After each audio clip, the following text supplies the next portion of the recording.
लखनऊ में 26 से 29 नवंबर तक ईडी लीडरशिप इंटरनेशनल कॉन्फ्रेंस का आयोजन लगातार सिटी इंटरनेशनल स्कूल और सीएमएस में आयोजित हो रहा है। वहीं आपको हम बता दें, इसमें शामिल होने वाली अल्फा पाथ मॉडल जो देश भर के 10,000 से ज़्यादा स्कूलों में शिक्षा का नया बदलाव तकनीक ला रही है।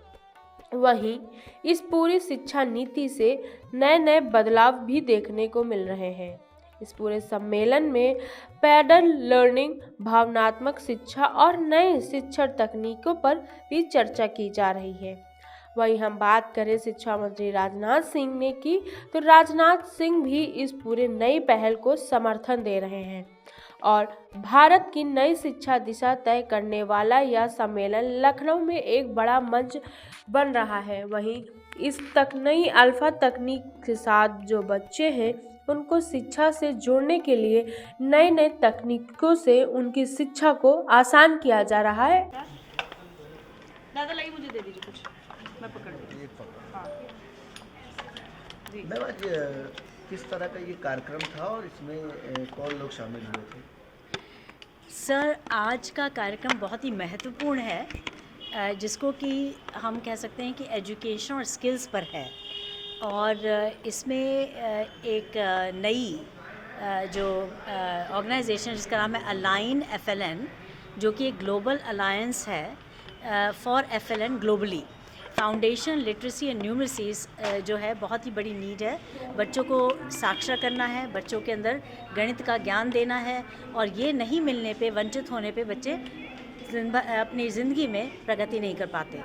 तो इसके लिए हम लोग यहाँ पर वार्तालाप कर रहे हैं, डिस्कशन कर रहे हैं। पूरे देश प्रदेश के लोग आए हैं और गवर्नमेंट सेक्टर से लोग आए हैं और कॉर्पोरेट सोशल रिस्पॉन्सिबिलिटी से भी आए हैं। सबको मिलजुल के चलना है और किसी तरह से इस काम को पूरे देश में बच्चों को साक्षर करना है।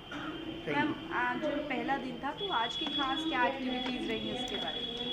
आज की खास एक्टिविटी, हमारे अभी एक पैनल ख़त्म हुआ है जिसमें कि वरिष्ठ लोग जैसे कि HCL फाउंडेशन के लोग और अन्य फाउंडेशन के लोग बैठे थे स्टेज पर, और उन्होंने विचार विमर्श किया कि कैसे हम FLN के ऊपर ज़्यादा जोर ला सकते हैं, क्योंकि हर तरह की चीज़ें इम्पॉर्टेंट हैं। एग्रीकल्चर इम्पॉर्टेंट है, डेवलपमेंट में बहुत सारी चीज़ें जो इम्पॉर्टेंट हैं, लेकिन शिक्षा शायद सबसे महत्वपूर्ण है। तो उस पर विचार विमर्श किया उन्होंने। साथ में बच्चों का एक प्रोग्राम था जो कि रॉबर्ट सर ने करवाया था, जो कि सिटी इंटरनेशनल स्कूल के बच्चे वहाँ पे आए थे। तो उन्होंने सोशल इमोशनल लर्निंग पे एक बहुत अच्छा प्रस्तुति करी, क्योंकि वो भी बहुत ज़रूरी है। एज ऑफ AI के बच्चे एक दूसरे से कनेक्टेड हैं और मोबाइल पे ना जाएं, और वो अपने एक दूसरे से ज़्यादा संपर्क में रहें, और उसके ऊपर था वो। रॉबर्ट जी, वंचित शोषित बच्चों के एम्पावरमेंट के लिए आपका देवी संस्थान हमारा तारा प्रोजेक्ट क्या कर रहा है? CIS पे आप यंगेस्ट मैनेजिंग एडिटर हैं, तो मैनेजिंग डायरेक्टर आम आदमी, आप बच्चों के बीच में जाकर शिक्षा 2.0 का लक्ष्य कैसे चरितार्थ कर? तो सबसे पहले तो मैं बोलूँगा, जो अल्फ़ा पेडागॉजी हम लोग CIS सिटी इंटरनेशनल स्कूल में यूज़ कर रहे हैं, उसको श्री राजनाथ सिंह जी ने जो है बहुत बर्ताव दिया है, बहुत हम लोग को उन्होंने सपोर्ट दिया है इसके लिए, एंड उनके लिए हम बहुत ही मतलब ग्रेटफुल हैं उनके लिए, आभारी हैं उनके लिए। तो देवी संस्थान एक हमारा वनतारा प्रोग्राम इनिशिएटिव एक करता है, जिसमें हम लोग स्लम के बच्चों को साक्षर बनाते हैं बेसिकली। तो उनको ग्रेड 3, कक्षा 3 और कक्षा 5 तक की हम लोग शिक्षा देते हैं, एंड उन लोग को हम लोग पूरे फ्री स्कूलिंग देते हैं। तो आज का हमारा फंक्शन मेनली था अल्फ़ा पेडागॉजी को लाइट में लाने के लिए, लोगों के सामने प्रस्तुत करने के लिए, कि कैसे छोटे छोटे 3 साल के 4 साल के बच्चे जो हैं कितना ज़्यादा सीख सकते हैं 1 साल के अंदर। क्योंकि नॉर्मल ट्रेडिशनल वे जो नॉर्मल स्कूल्स करते हैं, उनमें बच्चों में एक रोक लगा दी जाती है 1 साल के सिलेबस और उन सब में। तो अल्फ़ा पेडागॉजी से हम लोग बच्चों की जो प्रोग्रेस है, बच्चों की जो डेवलपमेंट है, उसको एक्सेलरेट कर रहे हैं। वैसे ही अल्फ़ा का वो पूरा नाम है, एक्सेलरेटिंग लर्निंग फॉर ऑल।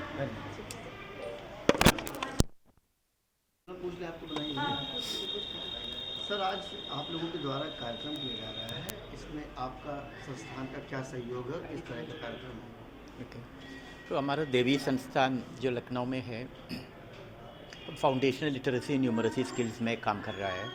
वो गवर्नमेंट स्कूल्स में foundational literacy numeracy skills implement कर रहा है। तो बहुत इनिशिएटिव्स हमारा देवी संस्थान से हम शुरू करता है। अभी यूपी का 4 डिस्ट्रिक्ट में हम इम्प्लीमेंट करता है, हिमाचल प्रदेश का सब जिला में करता है, जम्मू रीजन में करता है, और कुछ एस्पिरेशनल डिस्ट्रिक्ट्स में भी हम फाउंडेशन लिटरेसी इम्प्लीमेंटेशन करता है अल्फ़ा का पेडागोजी के वजह से। अल्फ़ा पेडागोजी आप लोग को मालूम है, वो 45 डेज़ में किसी को भी फाउंडेशनल लिटरेसी न्यूमरेसी स्किल प्रोफिशन कर सकता। इवन जो इलिटरेट आदमी है उसको भी 45 डेज़ में लिटरेट बन सकता। लेकिन यही प्रोग्राम पूरा इंडिया में हम इम्प्लीमेंट करना है, क्योंकि फाउंडेशन लिटरेसी स्किल में बहुत गैप है। तो कितना भी पेडागोजी इम्प्लीमेंट किया है, बहुत साल में बहुत एजुकेशन डिपार्टमेंट फाउंडेशन लिटरेसी में काम कर रहा है, फिर भी बहुत गैप है इस जगह में। ये एड्रेस करने के लिए अल्फ़ा पेडागोजी हमने डिवाइस किया है डॉक्टर सुनीता गांधी ने। ये पूरा इंडिया में पूरा गवर्नमेंट स्कूल्स में हम इम्प्लीमेंट करना चाहते हैं। ये इनिशिएटिव हम अकेला नहीं कर सकता, इसीलिए हम CSR लोग को इधर वी हैव इनवाइटेड, हम टीचर्स को इनवाइट किया, पॉलिसी मेकर्स को इनवाइट किया, IAS लोग को इनवाइट किया। तो सब मिला के कोलैबोरेटिव करने से इंडिया को विकसित भारत 2047 में बनने के लिए ये बहुत ज़रूरी है। फाउंडेशन लिटरेसी नहीं है तो बहुत चिल्ड्रन ड्रॉप आउट करता है, और ये फाउंडेशनल लिटरेसी है एजुकेशन का बेसिक मोस्ट इम्पोर्टेंट चीज़। तो ये बनाने के लिए, मजबूत बनाने के लिए हम सोचा है हम अकेला नहीं कर सकता, सब लोग इसमें ज्वाइन करना है, कोलैबोरेट करना है। ऐसा करने से पूरा इंडिया को हम विकसित कर सकता है, क्योंकि फाउंडेशन लिटरेसी न्यूमरेसी स्कूल्स में वीक होने से आगे बच्चा नहीं पढ़ सकता है। ये हम लोग सोच रहे हैं बहुत बहुत इम्पोर्टेंट है। बहुत CSR कॉरपोरेट्स स्मार्ट TV देता है, बहुत इलेक्ट्रॉनिक क्लास बहुत बनाता है, लेकिन ये सब कुछ इफेक्ट नहीं है, क्योंकि बच्चा लोग को पढ़ना नहीं आता है, अरिथमेटिक्स करना नहीं आता है, तो उसके ऊपर डिजिटल सब CSR से डिस्ट्रीब्यूट करने से कोई इफ़ेक्ट नहीं है। फर्स्ट फाउंडेशन लिटरेसी में हम लोग फोकस करना है, ये मजबूत करने, स्ट्रॉन्ग करने से सब एजुकेशन में बच्चे लोग का ड्रॉप आउट भी कम होगा, फ्यूचर में भी उनको डेस्टिनी अच्छा होगा। हम सोच रहा है एवरी टाइम एक चाइल्ड को FLN प्रोफिशेंट होने से उसका फैमिली को ऊपर जा सकता है, वो फैमिलीज़ इम्प्रूव करने से कम्युनिटीज़ इम्प्रूव करेगा, कम्युनिटीज़ इम्प्रूव होने से पूरा नेशन इम्प्रूव होगा।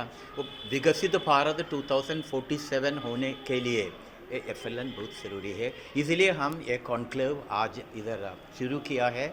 बहुत लोग, पूरा इंडिया से बहुत लोग आया है, वो सब मिलके ये इवेंट, ये initiative we have to take it forward. Okay, thank you very much. State of Uttar Pradesh in the parliament. Uttar Pradesh, the intention is clear and commendable. With close to 5 lakh teachers that have been trained, more than 48,000 schools have been declared Nipun Vidyalayas. These efforts show commitment. Yet, we still see learning gaps. Many students still struggle to read and compute, but this is not a failure. This is an opportunity to accelerate, innovate, and lead. Because great nations are not judged by their challenges, but how they respond to those challenges. The National Education Policy with Nipun Bharat, Vidya Pravesh, gives us a powerful direction. But policies are just like maps. They guide us only if we walk the path. It is the teacher who walks the path, it is the child who travels it, and it is we who must clear the way. There are 5 points when I was going through FLN that came into my mind that we really need to work on. First is to empower the teacher, not just with training, but with respect, mentorship, and a community of practice. Second, use data for action, not just for decoration. Let numbers drive solutions, not fines. Third, let technology become the great equalizer. AI-driven learning, digital tools and virtual training must reach every corner, every child. Fourth, make parents and communities co-educators. Learning begins at home, in stories, conversations, curiosity, dining tables, homely conversations. Fifth, I think linking FLN to skill development and employability will be a huge success. A child's confident in reading and numeracy today becomes a skilled professional, problem solver, and a leader for our nation.